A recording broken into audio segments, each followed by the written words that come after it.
It'll be one to go this time by. Coming to the green, buddy, coming to the green. Let's go get him. Go, go, go, dig, dig, dig, go, go, go, go. Get your motor running. Head out on the highway. The number 11 FedEx Ground Toyota, Denny Hamlin. Denny, you have two wins here at Pocono Raceway. Obviously, you're looking forward to come back here. You always run well here. Talk about your practice and the outlook for this week. Car was good. The conditions hopefully stay overcast. We have a one of the worst draws in qualifying, so we probably won't be a shot for the pole. But hopefully going out third, I think the best we could probably hope for is maybe somewhere in the top 12, 13 spots. If we can do that, it's going to be a decent enough starting spot that we can work with it on race day. The conditions look like they're going to really get hot on race day, so that should slow the pace down a little bit, make the racing a little bit better. All right. Any questions for Denny? Sir. Hi, Mike Feifel from the Manhattan Times News. You've won this race a couple of times. How does this car, and you won it with the old car, how does this car handle and compare to that, and in particular, how does it take these turns that are so dreadful?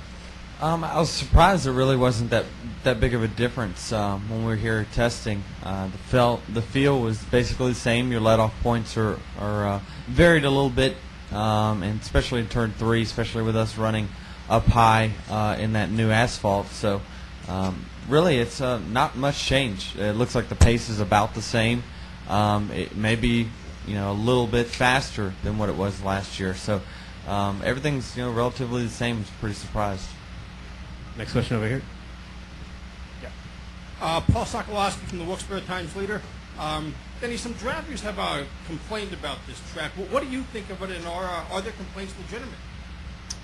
I don't know. I mean, I don't know what they complained about.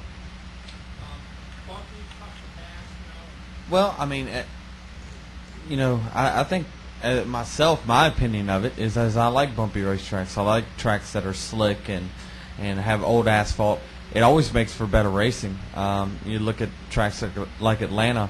Under some standards, some track people would say it needs to be repaved. As racers, we love it because we can run from the wall to the bottom, and that makes for great racing. So as soon as you pave a racetrack, I mean, it ruins it. It seems like for 3 years, at least 3 years, you just can't get side-by-side racing. And we just saw just with that little patch that they have in turn 3, everybody's fighting for that one lane of new asphalt. So that's going to be interesting how it pans out on race day. Because nobody's running the bottom, everyone's running that one lane, and 43 cars are not going to fit on it. Reed? Reed Spencer of Sporting News. Denny, is a sort of a follow-up to that. The number of guys have said that basically turn 1 is going to be about the only place you're going to be able to pass guys. Do you agree with that, and how do you go about setting them up for that? That's where you're going to have your car working. We as a team, that's where we talked about we needed to be our best was right there in turn 1. Because that typically off 4, or off 3, you have some passing zones, but turn 1's going to be it. You're going to be able to come off there. Now the only other thing is you're going to see guys almost like dirt track racing be able to maybe slide up, do a kind of a slide job on a guy in turn 3. So I still think there's going to be some passing there, but if someone misjudges it, it could be pretty bad. Any other questions for Denny? Thanks very much, Denny.